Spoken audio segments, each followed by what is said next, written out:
This is going to be a video tutorial on how to enable or disable location tracking in Windows 10. Let me jump over to my desktop here. I am on my desktop now. To enable or disable location tracking in Windows 10, the first thing you want to do is open up Settings. I'm going to go down to the lower left hand corner, down to my little start icon. I'm going to right click on the start icon. Then I'm going to go up to where it says Settings, and I'm going to click on Settings.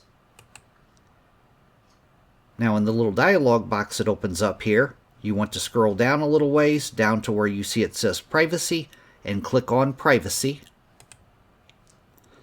Now in the pane off to the left hand side, down under where it says App Permissions, you see Location right here. I'm going to click on Location.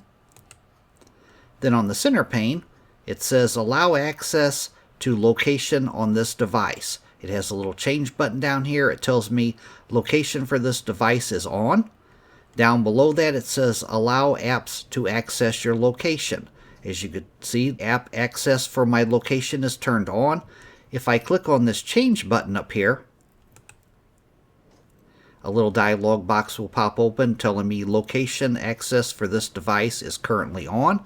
If I was to toggle that off, as you can see down below here, it has also toggled off app access to your location. If I leave this toggled on, and I go down a little lower, choose which apps can access your precise location. I could leave location access on, and I could toggle on or off any apps that are listed in here. Down below that it has allow desktop apps to access your location. I have that toggled on.